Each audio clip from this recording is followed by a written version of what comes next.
Buenos dias. Yeah, buenos dias again from Mexico. I'll stand out of the way here so you can gain a glimpse of the street that I'm on. Yeah, not exactly the kind of Mexico I'm sure that you've seen portrayed in films or certainly in the news. And now what I'd like to do, since I've had you in my class for almost 3 weeks, is... Hola amigo, ¿cómo estás? It's my friend David. Yeah, David. So I want to share with you my house. Yeah, our second home. And we're just going to take a brief walk through here. Going into our little 2-story townhouse. Going to walk across here through the downstairs area, which is a little sitting area here. And on through the kitchen. It's all connected in here. And a little bathroom here. And bedroom there. And onto the patio. Excuse the clothes hanging up. Just want to share this with you. Here's my barbecue. I especially like to share this because I made that. I didn't hire anybody. I didn't outsource it. Didn't find anybody on Craigslist. I took those pieces of tile and smashed them and cut them, made it myself.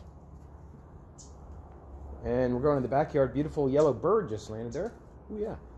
Some tropical vegetation. Now I'm going to set up for my lecture for today. I wanted to share that with you. What I just did, sharing with you my house, that took some risk, right? I'm showing you my personal, private place. I'm doing that because I'm your professor, and we built up some kind of a relationship, even though it's been online for the last several days and a couple weeks.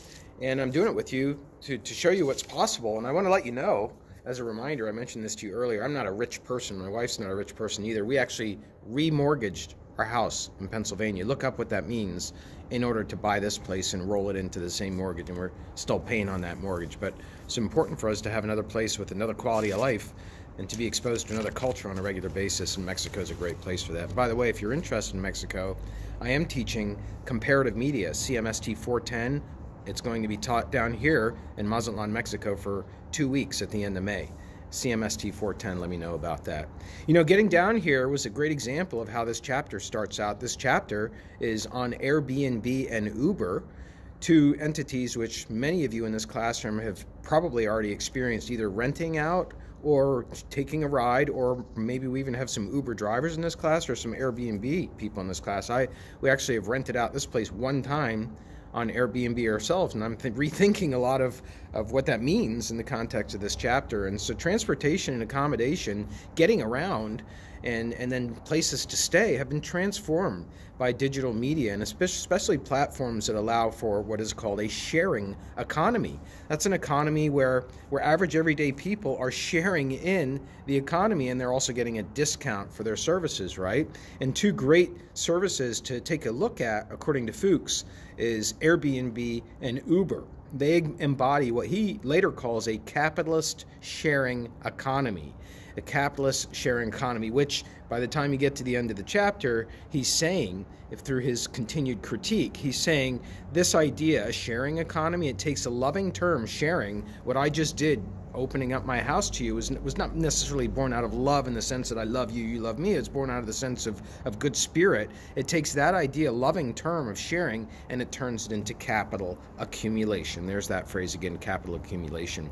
And we're going to see in this chapter that Fuchs is going to start to reveal some of the pathway forward as we start to get out from underneath just taking down companies according to a critical theory critique, and now starting to offer replacement ideas. And he starts to do this in chapter, even reveals that just working within capitalism is not an end in and of itself. We'll get to that later.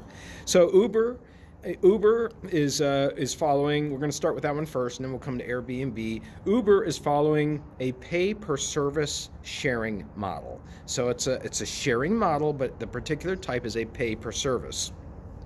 You pay every time you get a ride. And it started making profits in 2015. Very profitable company, has been in the news lots of times in the last years, not for good things. Sometimes the Uber drivers have been arrested for illegal things, and that's been garnered a lot of headlines. The company makes a pitch to the workers, the people who work for Uber, and again, we have people in this class who are working for Uber or its competitor Lyft, which I actually use myself more than Uber, is that the company pitch is you get to work for yourself and you get to elevate your level of income and you get to start to take ownership over your life. Those are the kinds of promises that they make. It's very individualistic, again, neoliberal, appealing to individualistic desires.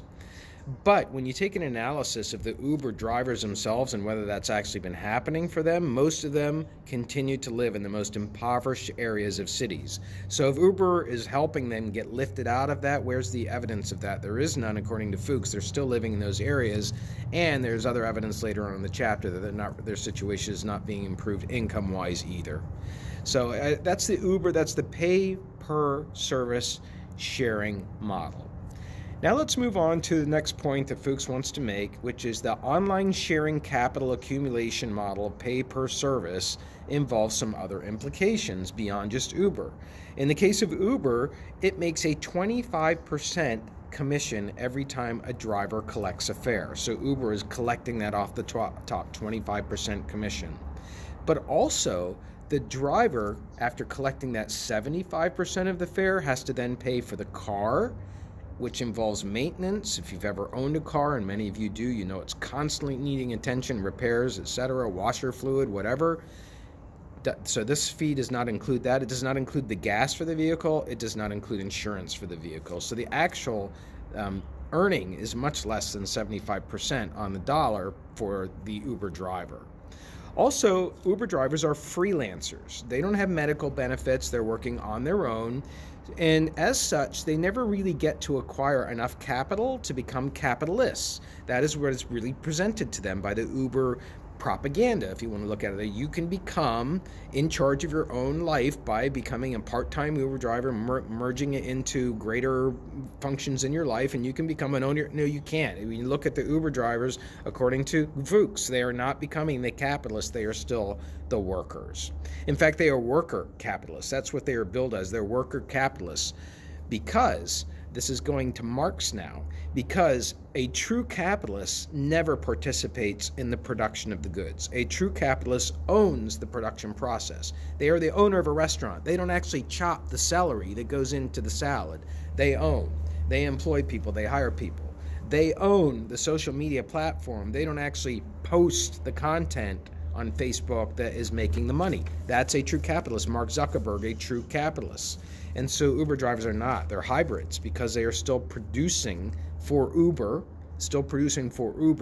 a capital accumulation. They are only part-time capitalists or worker capitalists, as Marx would have called them. In essence, freelancers are, to return to an earlier concept, they're exploited because of the surplus value that they are contributing. They're contributing that surplus value, which is what capitalism is always looking for, to try and get the most out of workers without paying health benefits and not really making it known and included in the psychology of selling the service that there's going to be lots of other charges that go along with using your car to take people around, and that's what capitalism does, according to Fuchs. Also, Fuchs goes on to talk about contradictions of Uber capitalism, the particular capitalism that's unique to Uber. One idea is that it's a capitalist sharing business that is also at the same time struggling with traditional businesses, including taxis. So once you introduce Uber, then you have the decline in revenue for other businesses, including taxis, but also other businesses as well, because when you are not renting taxis, you are also having a decline in the environment. You're having more cars on the road. And so you're punishing the environment more, and the environment is being punished around local businesses. So you have local businesses with trees that are having more disease, and sidewalks that are needing repair more often, and streets that are being torn up more often, and soot from the cars onto the buildings that needs to be clean, and on and on and on. So this is not considered that there is an introduction of a conflict between traditional businesses that are already been existing in cities and Uber businesses. And also, when you look at the actual wage of an Uber driver, the average is said to be $19 per hour. But once you subtract the cost for gas, once you subtract the cost for maintenance of the car, or cost for insurance, the average Uber driver, according to Fuchs, is making $11 per hour. $11 per hour, which is actually less than a taxi driver. So that's another example of exploitation. And also, Uber paid only 2.6% tax, at least in the UK, by transferring the profits from its headquarters to the Netherlands. We've seen that shell game before. It goes to the Netherlands, it's not housed in Britain, it's not subjected to tax, pays only 2.6%. Probably a similar situation went on here in the US. Less than the average person pays, corporation paying less than the average, even a college student pays more than 2.6% on income taxes. All right, now let's go to a second model of online capital accumulation. The first model that we looked at was pay per service. Now we're going to look at a second model called the freemium model. Isn't that a cool title? Isn't that a jazzy marketing title, a freemium title? It's the idea that you get people into your service by offering the first month for free. That's no surprise to you, right? Amazon Prime is probably the way that you got hooked into that. Your cable service, if you have that, Verizon, your actual cell phone service, you probably have that because you got a free month free. It goes on all the time. And then once you sign on, then you're locked into a long-term contract. It's really renting the platform is one way to look at it. It's renting the platform, it's renting space on Facebook. It's renting space on Uber. It's renting space in Airbnb, which we'll talk about later. But what Fuchs wants to point out here is that when you have these terms that intermingle with each other, which are defined very economically in this book, and I don't want you to get lost in them, but they are wage share, profit share, capital share. These are all terms to look at the economy. They are Marxian terms to understand whether the economy is fair or not to various groups. Wage share, profit share, capital share. Don't get lost in all the mathematical economic language in this chapter on this. These three things are all in decline for the average citizen, whereas the wealth, the capital, has been an incline for the big companies and wealthy people. And so what Fuchs is trying to make the argument here is that Uber as a sharing economy, and especially the freemium side of things, is great for the consumer, but what it really is going to mean is a low-wage economy. It's going to mean a low-wage economy because when you have to offer low-wage services, you're going to have low-wage profits. You're going to maximize the surplus value of workers, and that's what you're going to end up with. You have to realize you're going to be sacrificing a high-wage economy where people are spending money on a higher quality of life issues. Now let's talk about capitalist sharing in the rent-on-rent model. This is moving to Airbnb. This is a different kind of scenario, still the sharing economy, but it's a different kind of sharing. It's a rent-on-rent model. Many of you have probably already stayed in Airbnb. The way that the company started out has transformed. People mostly perceive of it now as a place where people rent to party hard, and your place may be destroyed. I've rented Airbnb places across Europe myself, and as I said, we've used this place for Airbnb. We've kind of backed off from it. Airbnb pitches itself as helping people belong anywhere. Again, there's an ideology behind that, right? It's helping people belong anywhere. Airbnb charges 3% of the host's total revenue. So they get 3% of what the host charges, whatever property renter charges, the landlord, so to speak, landlady. And then it also charges 6 to 15% for the guest booking. So when you book a place at Airbnb, 6 to 15% of that is going directly. So there's a lot of extra profit in there, right? If you were not renting directly from the owner, from the renter. And so the leaser is the capitalist in the Airbnb model, in a rent-on-rent model. If the renter is a worker, in contrast and antagonistically, typically the worker is working from wages. They are not capitalists who are renting in Airbnbs. And the reason that they're renting there is because of the cost, but it's perpetuating a cycle that we're building up here now. We're going to talk next in ushering that cycle along further in our analysis about commodity, here's this word again, fetishism, commodity fetishism, the Marxian term. He actually used that term in his book, Capital. And it's capital inherently exploiting labor to accumulate more capital. That's where we start out. Remember, that's what capitalism does. There's no emotion in it. There's no regret. It's just factually speaking, that's the nature of capitalism. It exploits labor to accumulate more capital. If it does not survive. And part of that system is the creation of what Marx termed use values to satisfy human needs. If part of that system involves us acquiring use values to satisfy needs that we have, then we're going to be okay with it. And so what has happened in a capitalist system also is that people are socialized at work. They are socialized at work by discussing the use values that they have in common. So let's think about this. You're working in a restaurant. You're working in a construction business. You're working in a sales, some sort of sales department for a business. You're working in a retail operation. What are you talking about at work? You're talking about things that you have in common with other employees that maybe, almost always, are revolving around things that you are both consuming and using. So it's about, where do you go to the movies? Perhaps if you're working in the mall, that might be a natural extension. Where do you like to eat? As opposed to, what do you like to make at home? Where do you like to eat? What kinds of clothes do you buy? What kinds of sports teams do you like to watch? Now that one may be entertainment sort of, but then there's memorabilia that comes along with it. I hope I'm making the point here that this is talking about use values that you have in common. So people are socialized in this way through capitalism and commodity fetishism. It's saying commodity fetishism here, that that's the only way that social relations can take place, and we just have to accept it. That social relations are mere instruments of capital accumulation. What a reduction of human beings that is, right? It's saying that our relations with each other, it's just instrumental to this larger thing going on, which is capital accumulation. Oh my God.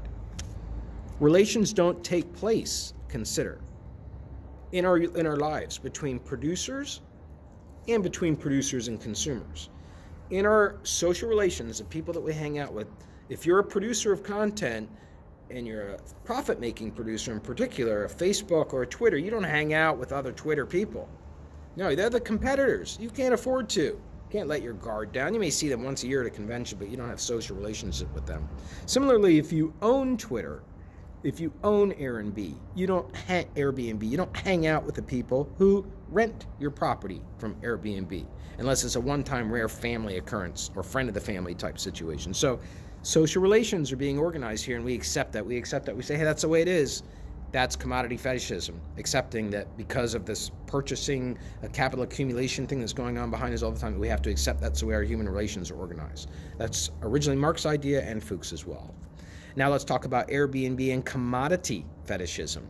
Airbnb and commodity fetishism, putting those two things together in the context of Airbnb, it's saying that the ideology Airbnb, when you accept, it's making people feel like they belong anywhere in the world. If you accept that, it's saying that sociality, the ability to mix with other people, sociality cannot be achieved without the purchase of a product in somebody else's home with profits going somewhere else. It's saying that you can't achieve that without that. That's fetishism. That's fetishism, saying we need this to make our lives social. At the same time, it's overcoming a loss of community caused by neoliberalism because of the loss of individualism, the loss of the freedom to assembly, because of the barriers that are inherent to social media use that we've been critiquing all along based on capitalism's very nature. In other words, for both parties to access social sharing, if we just want to look at the concept purely here, both sides have to pay a fee. The renter has to pay a fee to the leaser and also to the social media platform going on in the background, and the leaser has to pay a fee to the social media platform, in this case Airbnb. So to access social sharing, you have to pay. The ideology of sharing, in other words, hides that there is profit interest and commodity logic that is going on behind sharing. Capitalist sharing turns the non-instrumental into the instrumental, in other words, because it says that money has to organize relations between strangers. Isn't that a strange way to think about what Airbnb is doing? Now, Fuchs turns his attention to, why do users, you and me, find interest in Airbnb? Why is it? Now, there's a whole bunch of terms here that are very economic. I don't want to go over them now because I am sensing some fatigue in the course, and also because your campaigns, your social media campaigns are well underway. So I want to give you a little bit of a break here. I'm going to invite you to read that stuff over on its own. I do want you to pay attention to one particular section there called bailout and austerity. Bailout and austerity. What he does here is he's tracing a world economic collapse. Some of it's out of date. Some of it you already know because it started 2007. He introduced it earlier in the chapter. Trace it through, because what he does is he analyzes the root of it. And he analyzes from a financial standpoint, tying it to real estate in the U.S., tying it to derivatives in Switzerland, and then ultimately tying it to a government bailout and austerity, where money was used by the government, which comes from the taxpayers, money is used for the government, our U.S. government paid by the taxpayers, and then we had a very, very long period of austerity because the economy took a long time to recover. So he uses that to set up, in the context of that kind of an economy, you have Airbnb, which has so many contradictions, including so many contradictions in that context for Airbnb, including that renters, they don't pay taxes. You rent an Airbnb in New York City, Philadelphia, Baltimore, great, you pay your fee, you're out of there. You're not paying taxes. Taxes are needed to pay for the infrastructure that everybody uses in the city, like the streets. You walk on a street, as little as it is, you're wearing out that street. Everybody, according to taxation policy, should pay for that. Renters don't on Airbnb. Also, Airbnb reduces hotel revenues. It reduces hotel revenues do pay taxes. You got the Clarion Hotel, you've got the Ramada Inn, Hilton, whatever. They are paying hotel taxes. It's included in the fee, not Airbnb. So revenues are being lost there, but at the same time, less people are renting in hotels because they're renting in people's rooms and houses. And also, you have a housing crisis that is caused by Airbnb. Many of you in this class will know that there's a housing crisis in your situation at college. It's very difficult to find affordable housing in colleges where landlords, quite frankly, are not taking advantage of you as slumlords, not helping you when you have things that are breaking in a timely fashion or ignoring conditions that are unhealthy. Many of you have experienced that far more greater than I can, but just finding a house and then at the same time paying for whatever you can get at an exorbitant rate, $600, $700 a month just for a room, really scrawny room at your college. You know what I'm talking about. Why is that? It's in part caused by housing that could become available to students is being sucked up for the Airbnb profit-making market.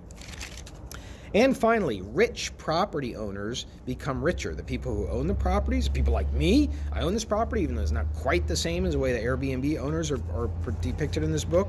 We're becoming richer from the income, where the renters, the people, as has been demonstrated, and the Uber drivers, Fuchs does a big takedown of the economics in this book. They are not being compensated. All right, now we're going to move on to online sharing, a social media ideology. Online sharing as a social media ideology. And let's reintroduce that Facebook is really at the core of the whole class here, and we're talking about social media. It's the darling of the sharing industry. It's the most powerful, the most profitable, the most prominent social media platform across the world, for sure. So Facebook's at the core of the sharing industry. And let's remember that sharing is not just sharing content. It also can theoretically involve sharing of ownership. It can involve sharing the means of production, the factories or the electronics or the computers or the software. Those are means of production. It involves sharing of workplaces, places that are being used for more than one company. It involves sharing of consumption, of people consuming content at the same time on social media. It involves, in essence, a collaborative consumption. Those are the ways that online sharing has been talked about, all the great things that are possible because of sharing. The way that sharing is theoretically conceptualized in the sharing industry. However, Fuchs does it again. He takes down the promotional way that sharing is distributed in messages through official terms of service and flyers and just ways of getting people to sign on to Airbnb and to Uber. So he says that there should be a critique here. Number one, big surprise here, they are lacking an analysis of class, that a class has created a working class. You're in that working class. You may not consider yourself in a working class. You may have thought of yourself as so far removed from what a working class is because of the generation, the electronic generation you're in, but Fuchs has made the case the whole way through. You're a free worker. You're in a working class. So there's a lack of an analysis of that class. And also there are non-profit sharing platforms out there. So now we're starting to move towards what Fuchs is building towards this book. There are non-profit sharing platforms out there. Many of them are named in this chapter. Please consult some of them. The sharing economy is about building branded reputations. That's what he's saying as it currently exists. It's about building branded reputations for individuals who have a property that they're renting on Airbnb, for a driver who's on Uber who needs ratings and rankings and tips to build up the reputation. Same thing going on there. It's all part of a, quote, sharing fetishism. There's that word again, sharing fetishism, which ignores the difference, in Fuchs' opinion, between non-profit sharing and sharing. It's saying that all sharing is profit sharing. That's a fetishism, and it just can't be changed. No, it's not. There is non-profit sharing. We're going to build towards that. And really what happens in profit-making sharing is it takes the class conflicts that exist and it just persists them. The people who are poor have to rent at Airbnb, and renting at Airbnb does not improve their situation, nor does it improve the situation of the people who are driving in Uber. It just repositions those class differences. So Fuchs criticized the lack of class analysis. Next up, Fuchs criticizes the reduction of sharing to just a moral phenomenon. He's saying that when you just talk about sharing as a great thing, it makes us all very, in touch with each other, and we get to express a piece of art and learn what others is going on and share. It's a very emotional, ostensibly term. It does not really get at the materiality that's involved in sharing on social media platforms, that there's always profit making, there's always commodification going on, that in essence, the sharing that goes on in social media does not come from the heart. It doesn't come from the heart. Any of you who know what true sharing is like when you share food, when like you have 2 pieces of pizza and you're still starving, but your roommate walks in and you give them their last piece of pizza, or down here in Mexico where it's pretty common if you walk by a person's place and you sit down for a few minutes,